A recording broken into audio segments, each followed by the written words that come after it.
सगळ्यांना शुभ सकाळ. श्री स्वामी समर्थ. स्वागत आहे तुमचं माझ्या एका नवीन छान व्हिडिओमध्ये. तर सकाळी आज मी बनवणार आहे भाजीमध्ये बटाट्याची भाजी. तिकडे पीठ मळून ठेवले आणि दोघींसाठी बनवलेला आहे छान असा मस्त चहा. तर गणेशच्या डब्यासाठी आज भाजी बनवायची आहे बटाट्याची उकडून. तर त्याच्यासाठी कढीपत्ता आणला छान झाडाचा, कांदा वगैरे चिरून घेते आणि बनवते बटाट्याची सुकी भाजी. आज सकाळूनच आबाळ आलेले. आज काय ते ताई वगैरे येणार नाही आहेत, त्यांच्याकडे काहीतरी कार्यक्रम आहे, त्याच्यामुळे ते काय आज येणार नाही आहेत. तर संध्याकाळी छान असे मी दिवे काय केले, सगळ्या ह्या पंत्या आहेत त्या धुवून घेतल्या आणि छान वाती वगैरे घालून लावून घेतले, तेल घातलं आणि लावून घेतल्यात. आणि मी जिथे दिवे ठेवलेत घरामध्ये दसऱ्याच्या वेळेस भांडी वगैरे घासताना कुठे ठेवले तेच सापडत नाही आहेत. मग एकच दिवा जो असतो देवाजवळ दुसरा एक्स्ट्राचा, तो मी स्वच्छ घासून वगैरे लावलेला आहे आणि कणकीचे 11 दिवे बनवून घेतलेले आहेत. आणि सगळे दिवे छान असे हे वाती घालून लावून घेतलेत, हळदी कुंकू वाहून घेतलेलं आहे.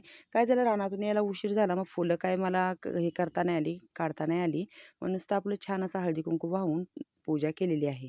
तर दीपावशी दिवशी तुम्ही कशी पूजा करता, तुमच्याकडे काय पद्धत आहे ती मला नक्की कमेंटमध्ये सांगा. आधी मला उशीर झाला थोडीशी पूजा करायला, कारण टॅमॅटो निवडायचे होते. मग अंधारामध्ये दिसत नाही, मग आधी आणि लाईटही नव्हती आमच्याकडे. मग आधी काय केलं, टॅमॅटो निवडून भरून घेतले आणि मग मी ह्याच्या दिव्यांच्या पूजेच्या ह्याला लागले.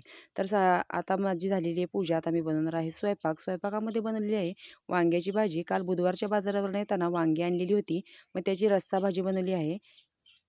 मस्त अशी गावाकडची येसराची वांग्याची भाजी. कशी वाटली ते पण मला नक्की कमेंटमध्ये सांगा. आणि मग काय, चुलीवरच्या भाकरी. इकडे छान आत्यानी माझी पूजा वगैरे दिवे वगैरे लावूसपर्यंत भाकरी आणि थोड्याशा चपात्या पण बनवल्या. तर असं आहे रात्रीचं जेवण, वांग्याची भाजी भाकरी. तर कसा वाटला व्हिडिओ नक्की सांगा आणि या सगळ्यांनी छान असं जेवायला.